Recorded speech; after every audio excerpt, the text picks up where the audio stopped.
नमस्कारम प्रियजनों, स्वागत है आप सभी का एनसीईटी कॉन्सेप्ट के ऑनलाइन प्लेटफॉर्म पर। तो सभी का स्वागत है भाई। चूंकि हमारी प्रयास रहेगी कि मैं संस्कृत में बोलूँ, मुझे संस्कृत आती नहीं है, लेकिन कोशिश यही रहेगी कि हम लोग संस्कृत में बात करेंगे, ठीक है। लेकिन मुझे नहीं लग रहा है बात कर पाएंगे। तो स्वागत है आप सभी का एनसीईटी कॉन्सेप्ट के ऑनलाइन लर्निंग प्लेटफॉर्म पर। आई होप आप सभी ठीक ठाक होंगे, ठीक है। और आप लोगों ने काफ़ी डिमांड किया कि सर संस्कृत यूनिवर्सिटी पर वीडियो लेकर आइए। तो बच्चे, मैं आपको बता दूं कि एनसीईटी आईटीपी में अगर हम मेन रूप से बात करें तो 4 ऐसे यूनिवर्सिटी हैं जहां से आप संस्कृत में अपना एजुकेशन प्राप्त कर सकते हैं, ठीक है।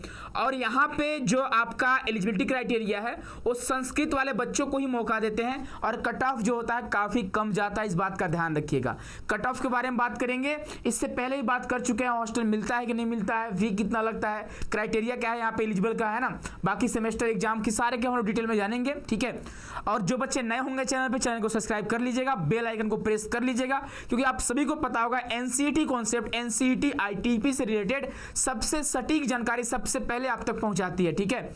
चलिए, तो हम लोग बात स्टार्ट करते हैं। तो पहला हमारा जो यूनिवर्सिटी आता है वो आप देख रहे होंगे, सेंट्रल संस्कृत यूनिवर्सिटी, जो भोपाल में यानी एमपी में पड़ता है। और यहाँ पे जो सीट है वो बच्चे 100 सीट है, 100 सीट है, यानी 100 सीट है जो भोपाल में पड़ता है। और काफी तगड़ा कैंपस है, इसका कैंपस जो है काफी अच्छा है, और यहाँ के प्लेसमेंट के चांसेस हाई रहते हैं, ध्यान रखिएगा। अगर आप सोचोगे सर मैं संस्कृत में पढ़ाई करके 4 साल बाद किसी प्राइवेट स्कूल में जाकर पढ़ाऊं, या फिर केवी स्कूल में, केंद्रीय विद्यालय में पढ़ाऊं, या फिर जेएनवी में पढ़ाऊं, तो आपको मौका मिल सकता है, ठीक है। क्योंकि आरआई का देखिए, आरआई का यही इतिहास रहा है, लेकिन एक भोपाल में चूंकि पड़ता है, आरआई में नहीं आता है। लेकिन अगर मान लीजिए प्लेसमेंट देते हैं तो आपके लिए बल्ले बल्ले होगा, गोल्डन होगा, ठीक है। चलिए, तो यहाँ पे हम लोग पहले बात करेंगे फी स्ट्रक्चर का। तो जो फी होता है बच्चे, आपको 18,000 देने होते हैं। बहुत सारे बच्चे कमेंट कर रहे थे सर गर्ल्स के लिए कितना है, चाहे आप गर्ल्स हो या बॉयज, आपको 18,000 रुपए एक साल में देने होंगे। आपके एकेडमिक फी स्ट्रक्चर है, यानी कि आपका एकेडमिक फी होगा। उसके अलावा अगर आप हॉस्टल लेते हैं बाबू, अगर आप हॉस्टल लेते हैं, हॉस्टल जो है सभी को मिलता है, ऑल स्टूडेंट को हॉस्टल मिल जाता है, सभी को हॉस्टल मिल जाता है, इस बात का ध्यान रखेंगे। और सुनो, ये जो 8100 रुपए आपको दिखाई दे रहा है ना, यह जो है 3 महीने का खाना का खर्चा है, मेस का खर्चा है। यानी कि यह जो है 1 महीने का 2700 रुपए आपका मेस का चार्ज लगता है अगर आप हॉस्टल में रहते हैं। और यह जो 3500 रुपए आपको दिखाई दे रहे होंगे, यह है पर सेमेस्टर का। आप लिख सकते हैं पर सेम का हॉस्टल फी है, यानी कि आप इसे रूम रेंट के रूप में लिख सकते हो, है ना। यानी आपको एक 6 महीने का रूम रेंट देना होगा 3500, और हर महीने आपको 2700 रुपए देना होगा। चूंकि इन लोग 3 महीने का एक बार में ही लेते हैं, तो 8100 रुपए आपके खाने का खर्च होगा, ठीक है। चाहे बॉयज हो या गर्ल्स, दोनों का जो फी होता है सेम ही होता है, इस बात का ध्यान रखेंगे। अब सुनो, कट ऑफ की बात करेंगे तो लास्ट ईयर जो कट ऑफ गया था वह जनरल कैटेगरी के लिए मात्र 100 नंबर, मात्र 100 नंबर गया था, ठीक है। और अगर हम SC ST की बात करें, मात्र 50 नंबर जिन बच्चों का था, उन बच्चों का एडमिशन हो गया था। यानी कट ऑफ जो है काफी लो जाता है, लगभग 99.99% बच्चों का एडमिशन हो जाता है, ठीक है। तो जो बच्चे संस्कृत वाले हैं वो बिल्कुल परेशान नहीं होंगे। अब संस्कृत वाले मतलब क्या होगा सर, जिन बच्चों का डोमेन में संस्कृत रहा है, जिन बच्चों का एनसीईटी के एग्जाम के डोमेन में संस्कृत रहा है, और लैंग्वेज में भी संस्कृत रहा है, ध्यान रखिएगा। अगर आपके लैंग्वेज में संस्कृत है और आपके डोमेन में संस्कृत है, तभी आप एलिजिबल हो, अन्यथा एलिजिबल नहीं हो। और इसी वजह से कट ऑफ काफी कम जाता है, काफी लो जाता है, ठीक है। बाकी देखो, क्राइटेरिया की बात करेंगे, एलिजिबिलिटी क्राइटेरिया क्या है। तो 12th आपका संस्कृत से हो या ना हो, कोई कंपलसरी नहीं है कि आपका 12th संस्कृत से है, ठीक है। आपका 12th में संस्कृत हो या ना हो कोई फर्क नहीं पड़ता है, लेकिन आपका बच्चे यहां ध्यान रखिएगा, आपके डोमेन में संस्कृत होना चाहिए, और आपके यहां पे बच्चे लैंग्वेज में संस्कृत कंपलसरी है, तभी आप एलिजिबल है, ध्यान रखिएगा। और आप जब वहां पढ़ाई करने जा रहे होंगे अपने यूनिवर्सिटी में, तो आपका जो एग्जाम वगैरह होगा वो बच्चे ओनली संस्कृत लैंग्वेज में होता है, सेमेस्टर एग्जाम वगैरह, ध्यान रखिएगा। तो यह डिटेल हुआ आरआई बोल रहा हूं भाई, आरआई बोलते बोलते है ना, सेंट्रल संस्कृत यूनिवर्सिटी भोपाल के बारे में बात कर रहा हूं, जहां पे 100 सीट्स हैं, ठीक है। इस बात का ध्यान रखेंगे। लास्ट ईयर क्या हुआ था ना कि 100 सीट भर भी नहीं पाए थे, सिर्फ 92 बच्चे यहां पे अभी पढ़ रहे हैं। 2024 बैच वाले सिर्फ 92 बच्चे पढ़ रहे हैं, 8 सीट खाली रह गया था, यहाँ पे 8 सीट खाली रह गए थे। मतलब कट ऑफ इतना कम जाने के बावजूद भी इतने सीट खाली रह गए थे, ठीक है।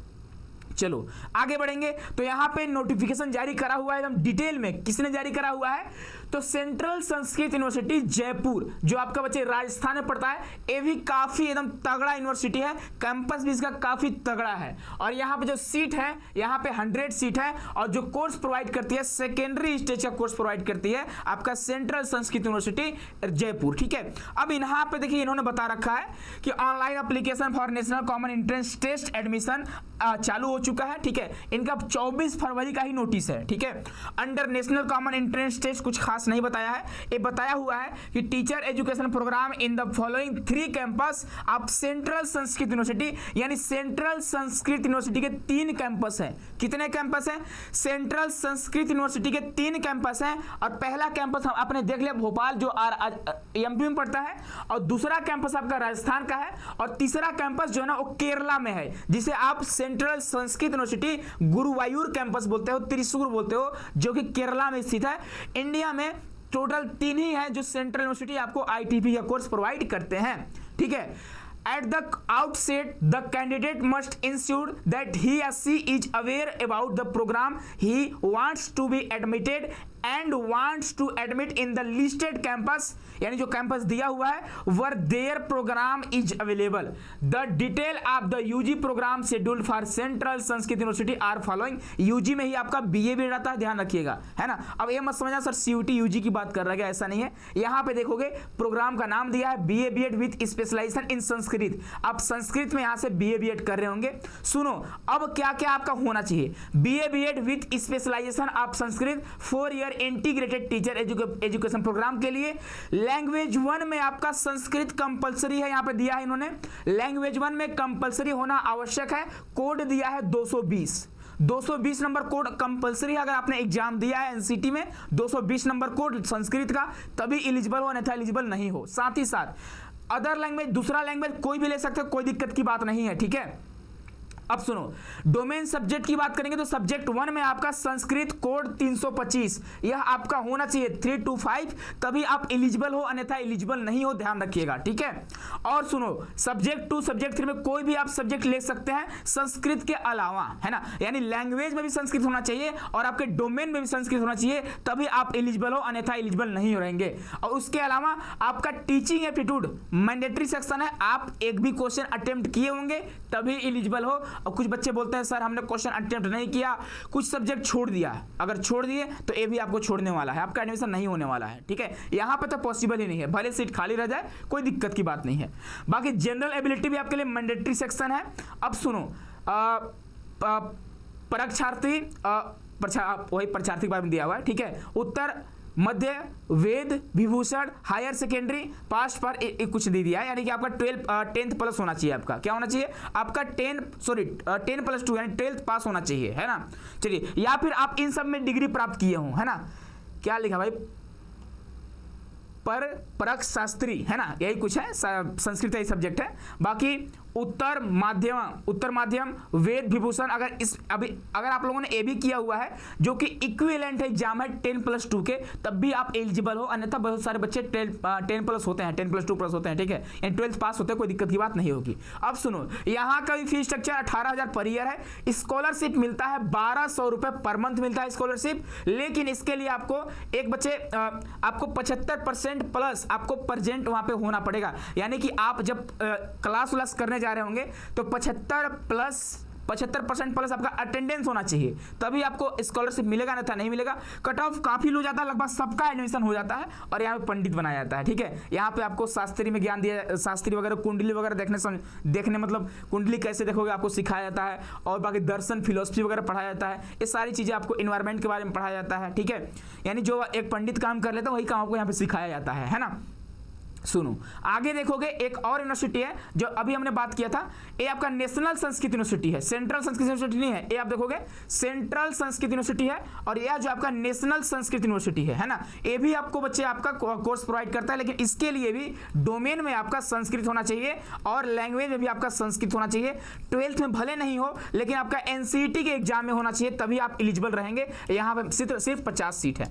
आगे देखोगे, इसी के बारे में बताया था कि केरला में भी क्या है आपका सेंट्रल संस्कृत यूनिवर्सिटी है, तो साउथ वाले बच्चे यहाँ से पढ़ाई कर सकते हैं। और यहाँ पे भी जो सीट है 100 सीट है, यानी चारों आपके जो यूनिवर्सिटी है लगभग सेम क्राइटेरिया है, सेम एलिजिबिलिटी है, बाकी सेम कट ऑफ भी जाता लगभग, और जो फी स्ट्रक्चर काफी लगभग सेम ही है, बाकी हॉस्टल भी सेम ही है, ठीक है, मतलब सब लगभग सेम ही है। क्योंकि बच्चे यहाँ पे आपको पता होगा है ना, यहाँ पे इन्होंने बता रखा है कि बच्चे हम लोग कौन कौन सा central university ITP course provide कर रहे हैं, तो 3 प्रोवाइड कर रही है, ठीक है, 3 प्रोवाइड कर रही है ना। Central Sanskrit university established bye an act of parliament, यानी पार्लियामेंट के एक्ट द्वारा बच्चे इसे स्थापित करा गया था। और जो अभी आपका इसका जो ग्रेड है A++ ग्रेड है, काफी अच्छा यूनिवर्सिटी, ध्यान रखिएगा। तो संस्कृत वाले बच्चों के लिए बल्ले बल्ले है, और जो बच्चे संस्कृत नहीं लिए थे डोमेन में या फिर लैंग्वेज में, वो एलिजिबल नहीं रहेंगे। तो इसका कट ऑफ है, काफी कम कट ऑफ रहने वाला है, काफी कम, मुझे लगता है लगभग सभी का एडमिशन हो जाएगा। तो संस्कृत वाले कितने बच्चे हैं आप कमेंट बॉक्स में कमेंट करके बता देना कि मैं सर संस्कृत से हूं, मेरा लैंग्वेज में संस्कृत रहा है, मेरा डोमेन में संस्कृत रहा है, और मेरे इतने मार्क्स आ रहे हैं, ठीक है, ताकि मुझे पता चले कितने संस्कृत वाले बच्चे मुझे देख रहे हैं, ठीक है। तो साउथ वाले तो कम ही थोड़ा देखेंगे, मुझे लगता है नॉर्थ वाले, भोपाल वाले, राजस्थान वाले बच्चे देखेंगे, है ना। तो मिलते हैं हम लोग नेक्स्ट वीडियो में, खूब खुश रहिए, खूब मस्त रहिए, और आप लोग पढ़ाई करते रहिए, ठीक है। और एक बार फिर से नमस्कारम प्रियजनों, है ना, बहुत बहुत धन्यवाद आप सभी का।